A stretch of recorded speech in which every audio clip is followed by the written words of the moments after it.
I got too greedy. It was that last 2 million that must have done it. Should have just let that one go. I knew there was something wrong with that account. Now they were getting close. It looked like they thought that I didn't know it yet, though. That would help. I still had time to get away and make sure that they couldn't track me down any further. Thankfully, I had a plan for this. So, who am I, and who is trying to track me down? Who I am right now isn't important, as this identity is about to completely disappear. In 2 hours, I will be someone completely different. The trail that the hunters are following will dead end before they can get enough information to figure out who I am. What I am, or soon to be is a hacker. I am a very good hacker. I'm also a very angry hacker with a very select list of targets. I go after drug cartels. I go after their bank accounts and supply incriminating evidence to the proper authorities. I am personally responsible for the convictions of 4 politicians, at least 50 cops, a dozen soldiers in different countries, and so many small-time dealers that I can't even count. I've also drained well over $100 million from their coffers. Of course, I take a percentage of that, but about 80% ends up with different charities. Most deal with drug abuse and rehab programs. Why, you ask? Simple. My younger sister got involved with the wrong guy.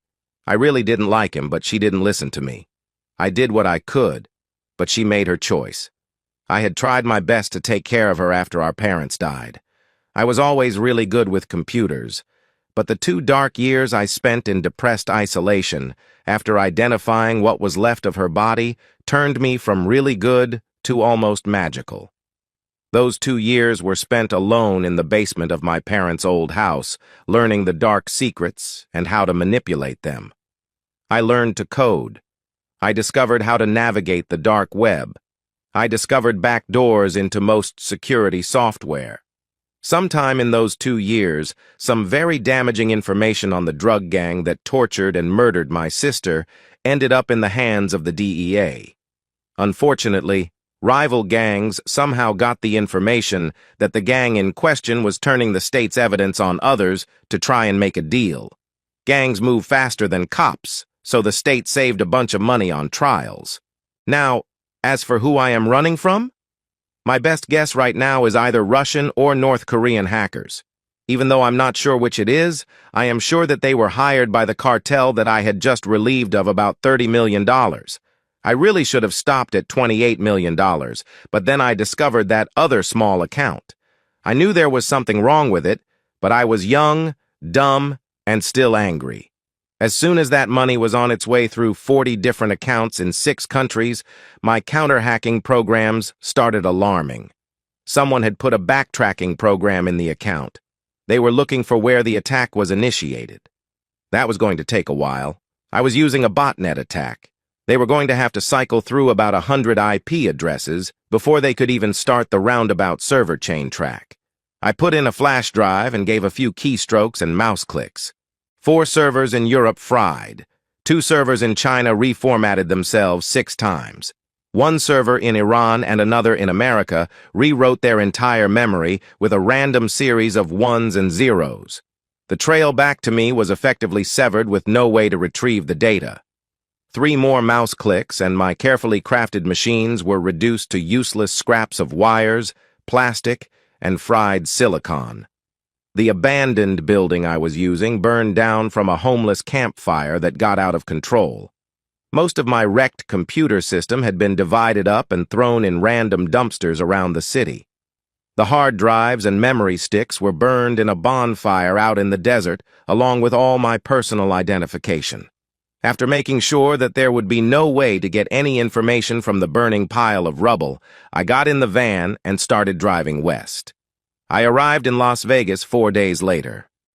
5 years later. Honey? Can you give me a hand here? The computer is acting up again. I called out to my beautiful wife, Linda. Seriously, Mark, how is it possible that a 25-year-old man is so clueless about computers? What would you do without me? She said as she gave me a quick kiss on the top of my head.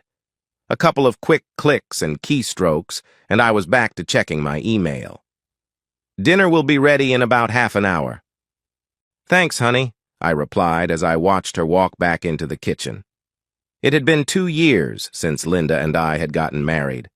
I still couldn't believe how lucky I was. After leaving my previous life, I had recreated myself. I was working as a truck driver for a local lumber yard. We were a union yard, so the pay was decent. I had very carefully retrieved a couple $100,000 from one of my offshore accounts and bought a nice, modest 3-bedroom house on about an acre of property. I put up a steel building next to the house to use as a shop and storage. I also added a hidden room to rebuild and upgrade my computer system. It was a small walk-in storage room, but it had a false floor that would rise up to access a set of stairs leading underground. If you didn't know how to open it up, it looked just like a regular concrete floor. I had decided that I would back off from going after dealers and cartels for a while. I had enough money tucked away if I needed it, and it was prudent to disappear and let things cool off. Still, I didn't want to lose my skills, and I needed to keep up with the newer technology. The shop was for my hobby of building up older muscle cars. The wife was completely not interested in that, so she never came into my shop. This also gave me the time and privacy to get online and play a bit without her suspecting anything. You may be wondering why I am hiding that from her. The truth is that she knows me as a simple truck driver and shade tree mechanic who is almost clueless about computers. Obviously, when I met her and we began dating, I couldn't just come out and introduce myself as a hacker called Ghost in the computer underground. First off, the feds were looking for me. I had committed a few cyber crimes, and they also wanted to lock me in a room and use my skills for their own purposes. Second, there were several very bad criminal organizations that had me on their target list. If they caught me, my end would be very ugly and extremely painful. How long would our relationship have lasted after that? Do you even need to ask? There were a couple more matters after we were married. First, it was for her own protection. If she didn't know, they couldn't use her for any information. Second, this ensured that she didn't accidentally let any information slip on accident. Nope. Better that she only knows the man she married. A bit about my wife. First, she is the most beautiful woman on the planet, to me. I always read in these stories how every woman is always the most beautiful woman on the planet, and I wonder how there can be more than one of them. I'm not going to lie to you. She may be only above average in looks to you, but she is a goddess to me. Different viewpoints and different strokes. She is 5 feet, 6 inches tall, with wavy copper hair to the middle of her back, emerald green eyes, 34D breasts, a slim waist with a flat tummy, and slightly wide 40-inch hips. Her legs are long, lean, toned, and tan. Her face has a slim nose, high cheekbones, dimples when she smiles, full bow-tie kissable lips, and a proud chin that isn't too prominent. So, how did we meet? I was working at the lumber yard one afternoon when she came in. She needed a couple of boards to put up some shelving in her new apartment. I just happened to be lucky enough to be near the salesman when he rang up her order and volunteered to get the boards. While we were picking out her order, she mentioned that she really wasn't very handy with tools. Obviously, I offered to come over after work and install the shelves for her. My price was that she buys the beer and allows me to buy dinner the next evening. Dinner rolled over into dancing afterward. Sorry, guys and gals. No wild intimacy here. The date ended with just a chaste kiss on the cheek. The truth of the matter was that I was actually terrified of girls. It wasn't until the 5th date that we had intimacy. I took her to the Stratosphere for dinner. From there, we moved to a hot dance club on the Strip. After a bottle of expensive wine with dinner and a few drinks at the club between dances over 2 hours, we ended up back at my house. I thought that she was beautiful before, but she was an absolute goddess out of her clothes. I didn't even need to ask. The soaked sheets answered my questions about being okay. As long as I made her happy, I was fine. Linda and I dated for about 6 months before I proposed. 6 months later, we got married. We were happy together. She was an accountant for a large national company with an office in Las Vegas. She made pretty good money there, and we combined our incomes to live a pretty nice life. I never needed to dip into my secret accounts. We went out to the nicer restaurants, took in the shows, had a nice pontoon boat at the lake, and both drove nice cars. Our love life was pretty good. We would average about 4 times a week. We didn't have children yet, so our lovemaking happened pretty much all over the house, backyard, swimming pool, and hot tub. We liked the variety and employed several different positions. Typically, after I got home from work, I would go into my shop and tinker around for a couple of hours before dinner. About half the time I would be working on one of my cars, and the other half I would be in the room playing around on the computer. I wasn't really doing anything bad, just hacking into places that I shouldn't be in. I never actually took anything or put anything in the system. I was just getting in and looking around to keep my skills up. Sure, I could have stolen a lot of data and money, but I didn't want to leave any tracks. Best to just break in and look without anyone knowing that I was there. After dinner, we would snuggle on the couch and watch a movie before going to bed. Sometimes bed would include a couple of hours of intimacy before falling asleep, and other times it would just fade away as we cuddled. I kept up my public appearance of being completely technologically incompetent. After all, who would look at someone who could barely check their email and think that they were one of the most wanted hackers in the world? All the time, I was breaking into a bank, government, and big business computer systems. I also reconfigured the bot army of personal computers that I had before. I was masking my location by initiating my hacks from foreign servers, sometimes multiple servers at the same time. About 6 months ago, I noticed that Linda was becoming a bit more stressed. It really didn't seem to be that big of a deal, though. Intimacy dropped from about 4 times a week to twice a week. She was working longer hours and was tired when she got home. Most of the time, she would just go straight to the shower, eat dinner, then go to bed. I asked her, and she said something about a big account that they were trying to get. Seemed plausible. Occasionally, she would call me from her office on a Friday and let me know that she was going out to happy hour after work with a few of the other people at work. She had done this enough time before that I wasn't worried. After about 6 months of this, I asked how much longer this would be going on. I figured that they should have either gotten the account or lost it by this time. Linda told me that it would probably be only another week or 2, then things would settle down again. I had decided that she needed a little pampering since she had been working so hard, so I got her a full-day spa package for that Saturday. She was thrilled when I gave it to her on Wednesday evening. Saturday finally came, and she left for her spa day at 9 a.m. With a quick kiss, she was out the door. She wouldn't be back until about 4 in the afternoon. I grabbed my coffee and went out to the shop to finish putting together an engine that I had on the stand. About an hour later, I took a break and went into my computer room. Up until then, I had purposely avoided hacking into Linda's company. It was one of those don't poop in your own kitchen kind of things. I was pretty adamant about it too. I didn't mess with the company I worked for, and I wouldn't mess with the company she worked for either. After logging on and checking my security programs, I started to get curious about what this big account was. Maybe I should see what it was and perhaps take a look around their servers to see what was there. Just a quick look, then see about hacking into the new client system. Their security was child's play. I was in within a couple of minutes. First stop, Linda's PC. She was working on the project, so I should be able to get pointed in the right direction from there. Odd. Nothing really stood out about any big new clients. I ran a few searches with keywords for proposal, new client, quote, and a few others that were related to trying to win a new account. Nothing. I began drilling down through her folders. That's when I found a locked folder that was titled Photos for James. What? Why does Linda have a folder with photos for that little weasel in IT? Yes, I knew who James was. I had met him a few times at some of the corporate events that I went to with Linda. I didn't really like him very much. Although Linda thought she was actually pretty proficient with computers, and compared to the general population she was still no match for me.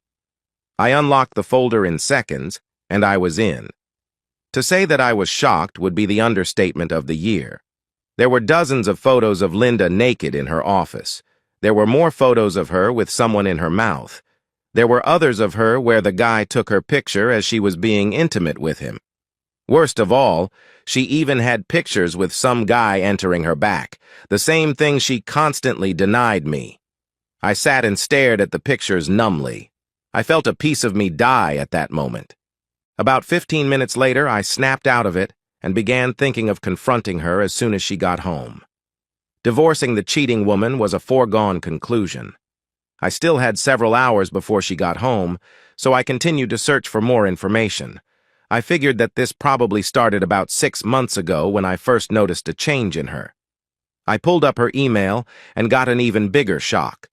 Several of their email conversations indicated that this was much more long-term than I thought. They seemed to have been lovers for about a year before she even met me. If that was the case, why did she even begin dating me in the first place? What was going on? I found another email where she mentioned something about accounting errors with a few of her bigger clients, as well as their own company. Then there was something about an offshore account. I switched over to James's computer. There were more photos of Linda. Several were of her in what looked like a motel room and another man's bedroom. James was a much better person with computers than Linda, but still no match for me. I was going to need more time on this, so I ended up copying both his and Linda's computers, as well as their folders on the company network onto a free drive on my server. Out of habit, I checked the personnel folder on the server. I stopped for a minute when I saw my name on one of the folders. I copied that one too. Before leaving the network, I planted some spyware on both computers as well as the server. This would automatically forward everything they did to my computer system.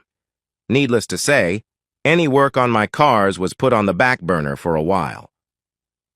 Linda came back from her spa day and thanked me with a long night of amazing intimacy. Yeah, I was disgusted with her for what she was doing, but I'm a guy. I'm not passing up the opportunity to have an amazing time with a beautiful, enthusiastic, and energetic woman. She could be the devil incarnate, and I would still tap that. Oh, right. To me, she was the devil incarnate. Little Head didn't care, and Big Head just decided to go along for the ride. Sunday came, and I was back out in my shop. Linda was still sleeping when I got up, so I took the opportunity to open her phone and plant some spyware on it. Text messages would be secretly copied to my computer system, and all her phone calls would be bugged and recorded digitally on a separate hard drive. I would also be able to track everything she did online. Linda left at around 10 in the morning. She said that she was going to meet one of her friends for some shopping. She had her Friend Finder app turned off on her phone, and I didn't really want to accidentally notice that it had been turned on, so I instead hacked into her car's internal GPS to track her. Surprisingly, she actually did go to the mall. When I was sure that she wouldn't be returning soon, I went back into the house and grabbed her laptop. The first thing was to copy everything on her laptop onto another hard drive. Next, I loaded up a keylogger program and set up the camera for remote access. I didn't think that I had a whole lot of time before I had to get her laptop back where she left it, but I figured that I could take a quick look at her browser history. That's when I found a second email address.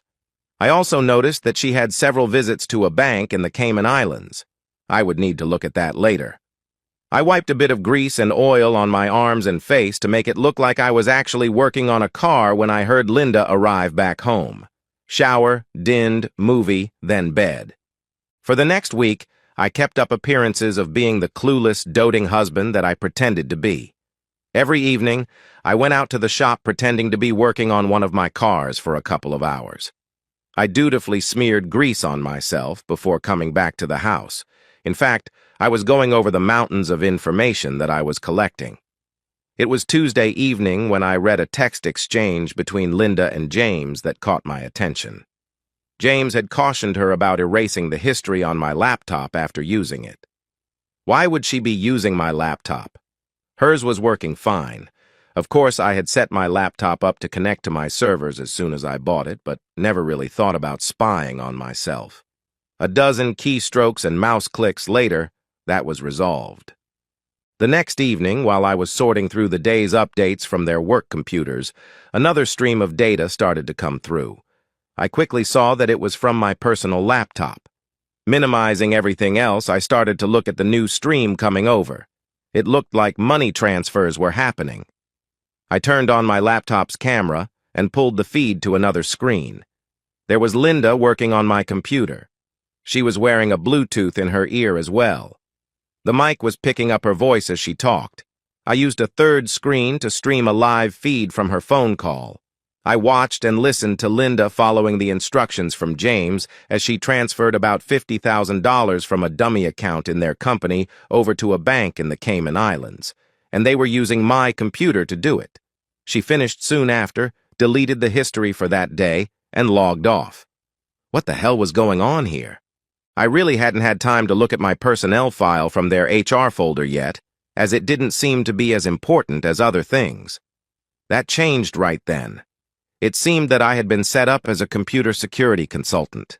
I really did respect the detail that they used in creating my fake credentials.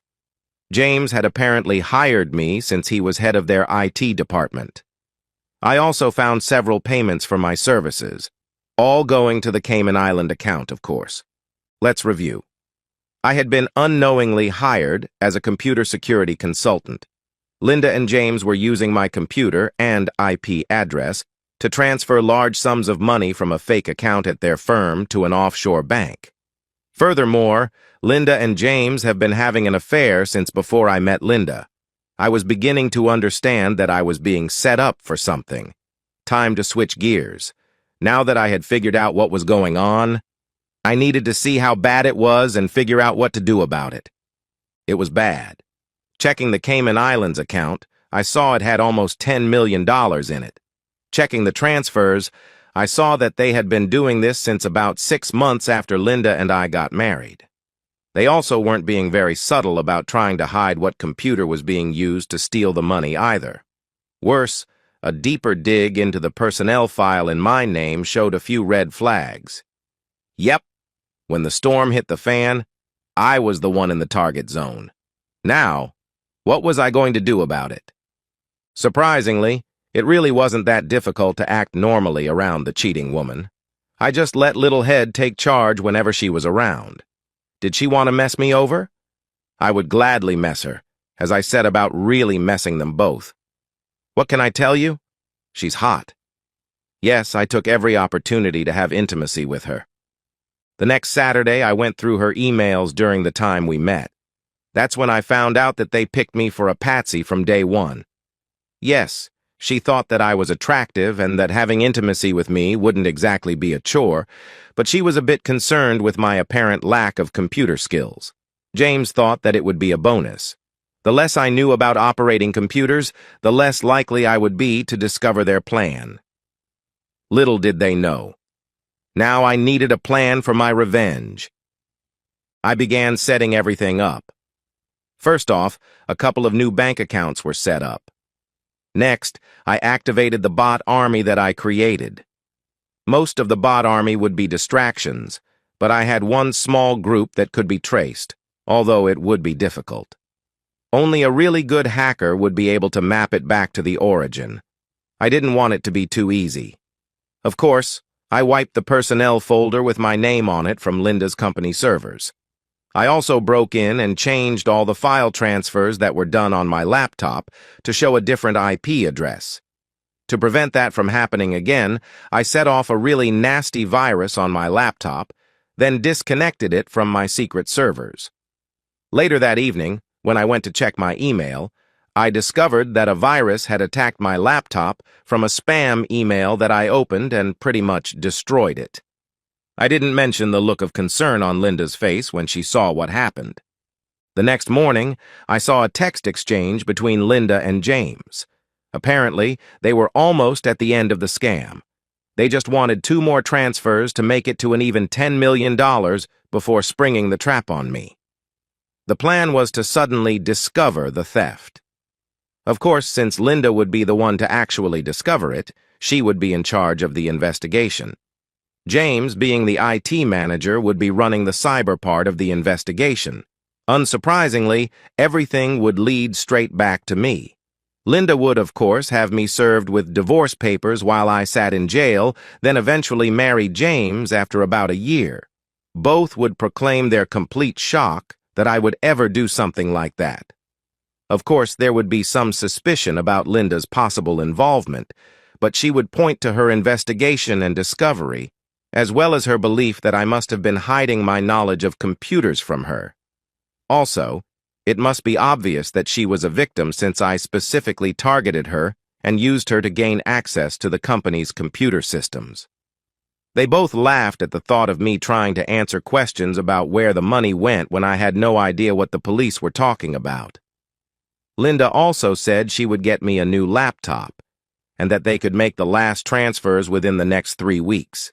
Now, I knew what my deadline was. Monday, I went in and told my boss that I needed the week off for some personal stuff. I had plenty of vacation time, and he was a pretty cool guy, so it wasn't a problem. I did some online checking to find the meanest, dirtiest, aggressive shark for a divorce lawyer in the city and made an appointment for the next day. They thought that they had 3 weeks, but they would be lucky to last 2 weeks. Returning home, I fired up my computer system and went to work. I logged onto James's home computer. For an IT guy, you would think that he would have enough sense to shut it down and power it off when he wasn't using it. Nope. All he did was turn off the monitor. I was running his computer through a server in Belarus. Not that it really mattered, because that link would be erased anyway. His computer would be the end of the trail for anyone following it. The cartel that I had hit 5 years ago had at least learned something about security. They had changed their accounts and passwords, but still used the same banks. Upgraded passwords? They only work when you don't store them on your personal computers and are vulnerable to phishing software embedded in email links for items that any multimillionaire would want. This was just the preliminary work. I would wait until I was finished with Linda before going after James. James wasn't going to survive this, and I still needed to use him for Linda's downfall. I was still monitoring Linda's GPS on her car, so I was able to leave and go to a park for about an hour before returning home. She didn't need to know that I took the week off. Actually, she probably did need to know, but I wasn't going to give her that piece of information to try and save herself. Per usual, I went out to my shop to work on my car. She did leave to run to Walmart and get me a new laptop. While she was gone, I did some preliminary work on setting her up. It was important for her to be at home when her computer was used. If she could show that she wasn't home, she could have a defense for the crime. Couldn't let that happen. She texted me when she got home to let me know that she got me a new laptop and told me it would take her about an hour to set it up for me. I thanked her and went to work. First off, eliminate all connections with James. I hated her, but I still didn't want any actual bodily harm to come to her. James was probably going to be tortured and killed, but Linda was just going to go to prison for the next couple of decades. Who knows? Perhaps she will enjoy being some Bull Dykes cheating woman. Doesn't the saying go, gay for the stay? I used a separate server route into Linda's laptop. No roundabout path here, just a straight link to her work computer, then the company servers. $20 million was moved from the company to 4 different accounts in her name. Next, travel plans were made. A one-way ticket for her was purchased for Thursday morning to the Cayman Islands. Before leaving her computer, I deleted James from her contacts, erased all her emails with him, and removed all her history from the account that they were originally using. Next, I removed all the spyware that I had installed. This was a risk, but I didn't figure that she would have enough time to do anything too bad. Last, I severed and erased the link that I had with her laptop. With all that done, I remotely shut down the wireless router to the house. I had a separate and much better one in the shop. Of course, she didn't know that. A message popped up from the spyware that I had put on her phone. Apparently, she had finished setting up my laptop for me when the internet went out. She was just about to use my computer for another transfer when the connection was lost. I laughed. While they were discussing the problem, I moved all the money that they had already stolen into the new accounts I had created in Linda's name. Once that account was empty, I closed it. The last thing I did was erase the spyware on Linda's phone. I didn't know who would be looking at it later and didn't want anyone to find out that she was being spied on. I then shut everything down and went inside for dinner. Tomorrow would be an interesting day, to say the least. Linda was a bit agitated, to say the least, when I came into the house. She told me that my new computer was set up and ready, but that the internet was down. I wouldn't be able to log on and check my email until it was fixed. She had no clue how little of a problem that was for me. She was preoccupied throughout the entire movie that night. I watched out of the corner of my eye as she played on her phone. I could almost feel her frustration growing. When asked if there was a problem, she just passed it off as a client issue at work. I suspected that she had been trying to access the account and failing. She was also texting with someone. I was smiling as I went to bed. No intimacy that night. The next morning, I was up and out of the house before Linda left for work. I basically just screwed around until my appointment with the lawyer. I did wonder how Linda's day was going for her. I would be finding out in a couple of hours, though. I was finally led into my lawyer's office. You know those TV shows where a beautiful lawyer wearing a very professional but extremely sexy suit walks into the courtroom and pretty much hands opposing counsel their back on a silver platter? That was my lawyer. 5'6" tall, angelic face, curves that would make a race car lose control, legs for miles, and breasts that would start a war.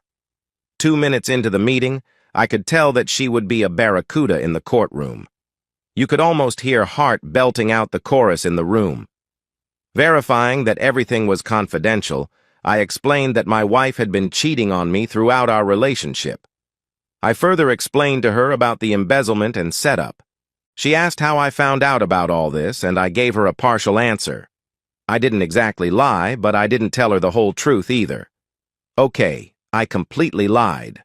I told her that I used my wife's laptop because mine was not working right. That's when I saw a folder with a bunch of inappropriate pictures, then found her emails to her lover.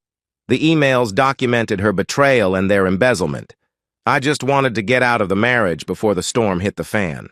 She agreed to take the case and begin preparing the paperwork. She said that she could probably have her served by the end of the week. I told her to hold on to it for a while. I suddenly had a better idea for it and didn't want to be exposed too much too soon. We wrapped up the meeting, and I went home, fired up my system, restarted the house Wi-Fi, and went to work. I had left the spyware on at Linda's work. Apparently, the storm was hitting the fan at full force. An emergency meeting was held first thing in the morning. The $20 million theft had been discovered, and an investigation was launched. By this time, I had managed to crack James's phone. James was tracking the theft and discovered that it led straight back to Linda. He also found that their account had been emptied and transferred into the new accounts with the $20 million from last night. Accusations were flying, and no excuses could be found. Suddenly, Linda received an email saying that she was being summoned to a meeting with the CEO, CFO, and head of security. This should be interesting. The sound of several vehicles pulling into my driveway interrupted my fun. I shut down, went into the main shop area, and secured the hidden door. No need for anyone to take an interest in that room. Yes, I did smear some grease on myself to make it look like I was working on my car.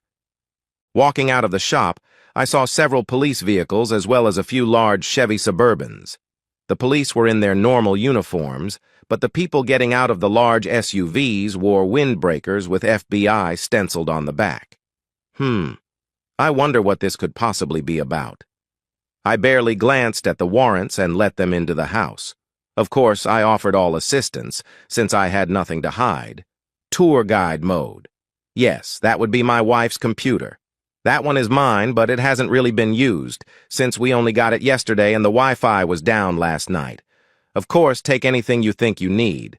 No, I have absolutely no idea what is going on.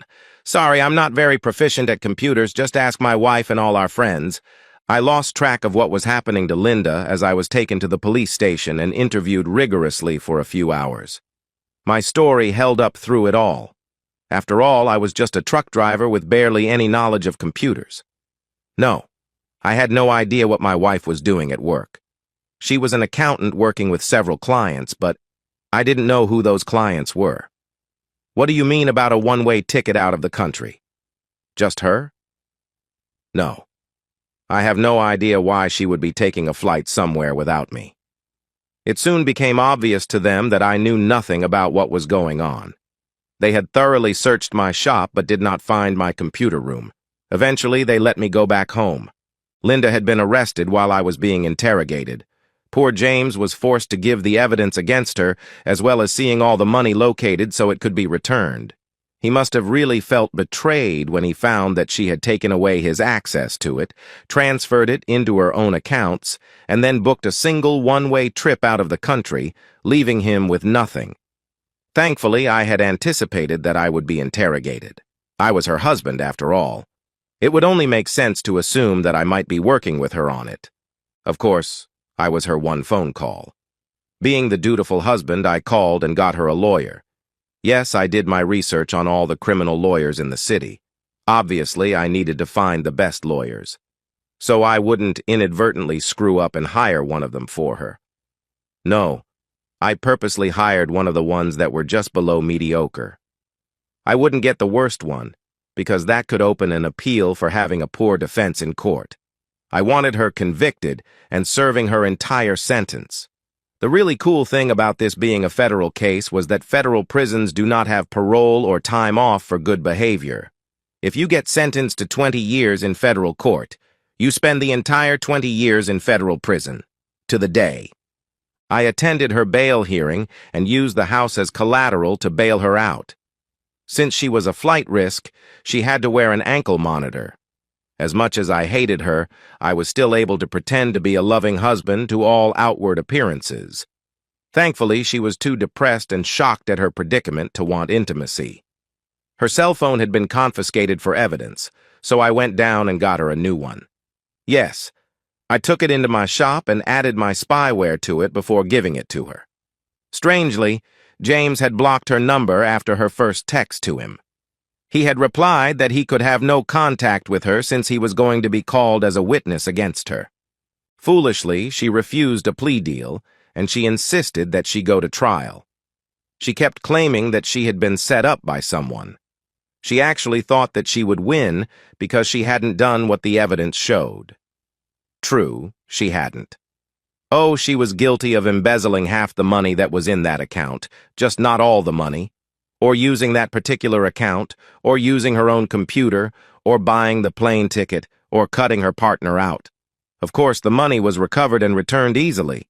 The trial was funny from my viewpoint.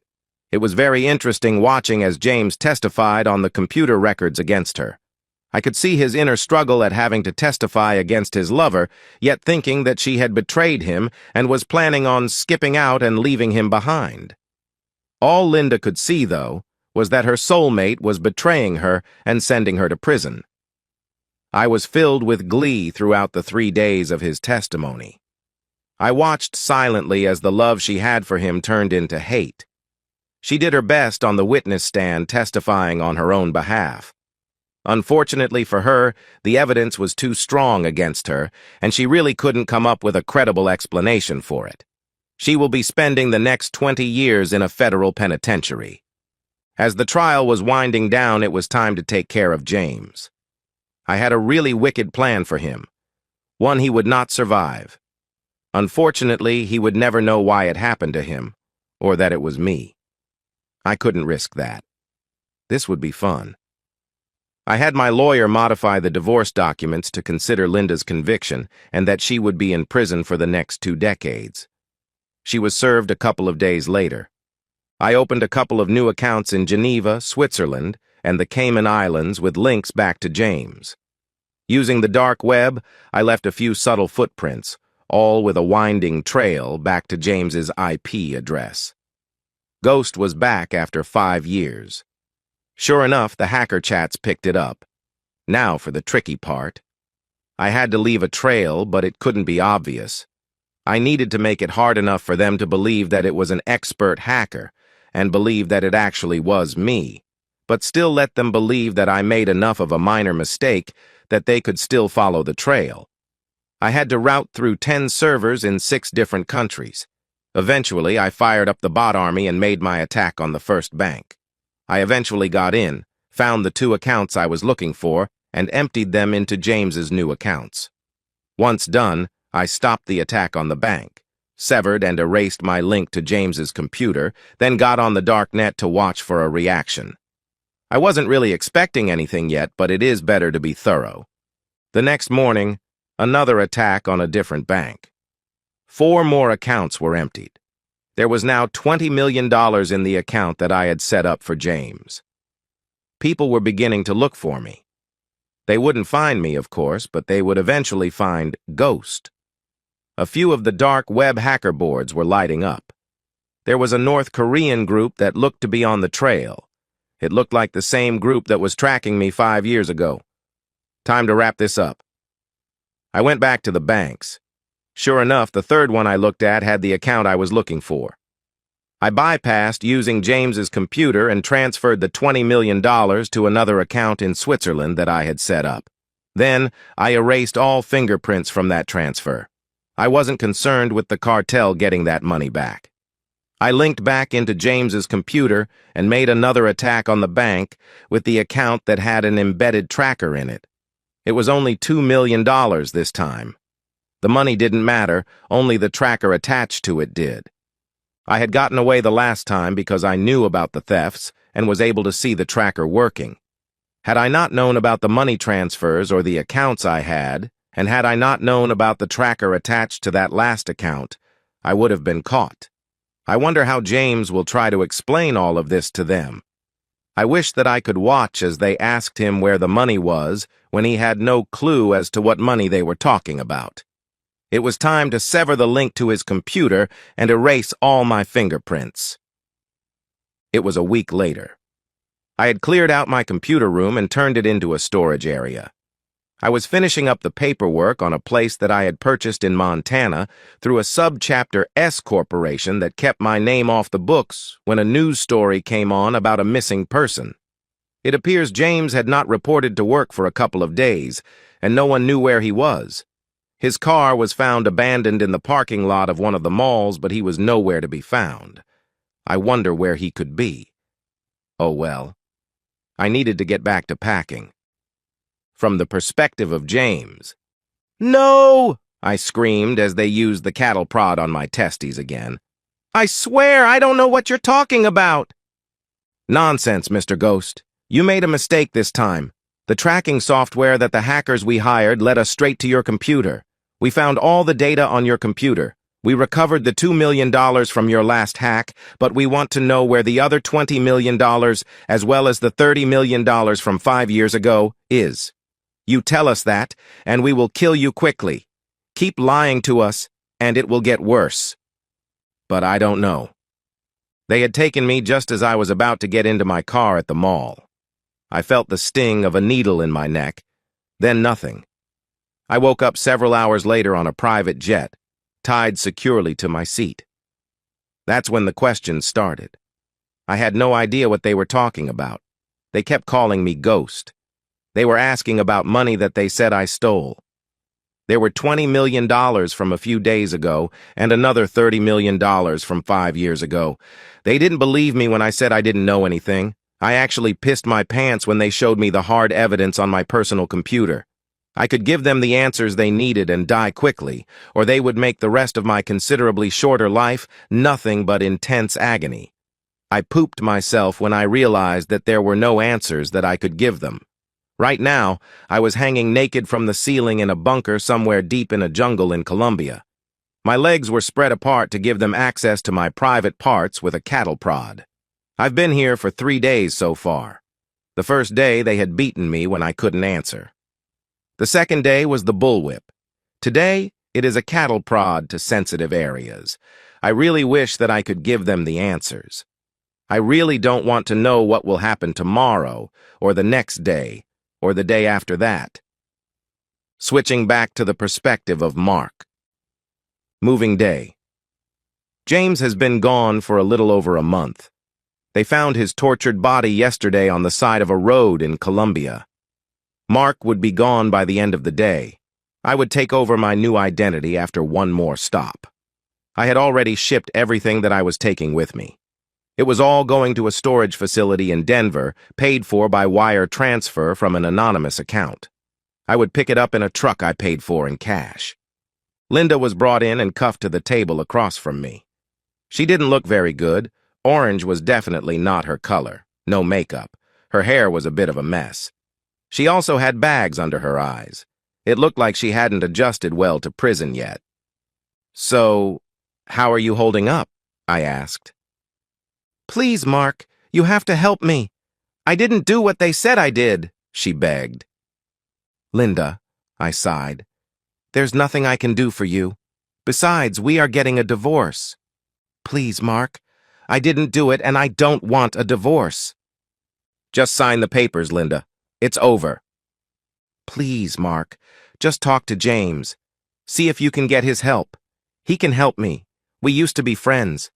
Please, just ask him," she begged. "You haven't heard about James?" I asked. "No. I keep expecting him to visit, but he never came." "Well, he isn't ever going to visit now. He was killed in Colombia." Her face went white with shock.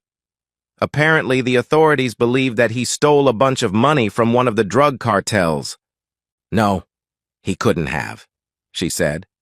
"He probably didn't, but they seem to have thought he did. Now, Linda, you really need to just sign the divorce papers and let it go." "But you are leaving me with nothing," she exclaimed. "Of course. You don't need anything, and what would you do with anything you get anyway? You are going to be here for the next 20 years, I explained. "Please, Mark, you need to help me. I can't stay here. My cellmate is making me do things. I can't. I need to get out of here. Please." It was time. "Let me tell you a story, Linda. Perhaps this will help you. About 5 years ago, there was a really good hacker. They referred to him as Ghost. The hacker got that tag because he was so good at covering his tracks. It literally was just like a ghost had invaded the computer system. So, Ghost decided to go after some drug cartels. It was actually a personal mission. Over $30 million was stolen from one of the cartels before the cartel hired other hackers to track Ghost down. Of course, Ghost saw the trackers coming and shut down before they were found. The Ghost disappeared and created a new life. Ghost ceased to exist and stopped all computer activities, except some minor breaking into systems for practice and keeping up on the technology. To everyone who knew him, he was pretty illiterate with computers. Secretly, he was still as good as ever. Even his wife didn't know who he really was. Yes, he had fallen in love and got married. He really loved his wife with all his heart. After being married for 3 years, he accidentally discovered that his wife was not in love with him. He found that she had been cheating on him throughout their entire relationship with her real boyfriend. To make matters worse, he found out that his wife only married him so she and her boyfriend could set him up to take the fall for the embezzlement that they were doing. Her eyes were as big as dinner plates, and her skin had turned completely white as I revealed her plan back to her. So Ghost decided that he couldn't let that happen, and he formed a plan for revenge against the two. First off, he hacked into their computers, phones, and work networks to gain information. Then, he changed everything to remove his name from the setup and place all the evidence squarely on his wife. He also made arrangements to make his wife's boyfriend believe that she was double-crossing him. The final nail for his wife was forcing her lover to testify against her and put her in prison for years, breaking their hearts and believing that they were betrayed by the other. Much the same as Ghost felt betrayed by his wife. "You," she breathed. Now, to continue, since his wife had been taken care of, it was time to go after her lover. You see, that cartel was still looking for Ghost. Why not get his revenge and make the cartel believe that they had finally caught their prey? 2 birds, 1 stone, and all that stuff. Well, Ghost used his wife's lover's computer to hack in and steal a bunch more money from that cartel. Unfortunately for the wife's former boyfriend, Ghost was a bit sloppy and made a slight mistake. You see, Ghost didn't completely wipe the trail leading back to the boyfriend's computer, so the cartel was able to track the hack back to the boyfriend. Fortunately for the Ghost, he was able to wipe the trail back to himself, making the boyfriend's computer the end of the trail. The authorities believe that the boyfriend was tortured for over a month before he finally died. Unfortunately for the boyfriend, he just didn't have the information that the cartel wanted. None of that is actually real or believable, much less provable. But I thought that a fictional story like that might help you cope. True, I do believe that you didn't do exactly what the evidence says you did, but no, you are not even close to innocent. Now, just sign the papers. Do you think it's bad just licking one girl? Just think about what life would be like if the wrong person happened to stumble on some information that shows you as being a jailhouse snitch. I watched as her face went from white to red. "You bastard!" she screamed as she lunged towards me. There is a reason that the guards secure the cuffs to the table. There is also a reason that the chains are short enough to prevent the prisoner from reaching someone on the other side of the table. I walked out as they dragged her away, screaming. I got in the cheap throwaway car and drove to the mall. After parking, I left Mark in the car and walked through to the other side where my real car was waiting for me. With my new identity, I drove away. And so, we've reached the end of today's story. Was it what you expected, or did it take a twist you didn't see coming? I'm curious to hear your thoughts. Share them in the comments below, and let's get a conversation going. If this story kept you hooked, make sure to hit that like button. And if you're new here or just haven't subscribed yet, now's the perfect time to join our community.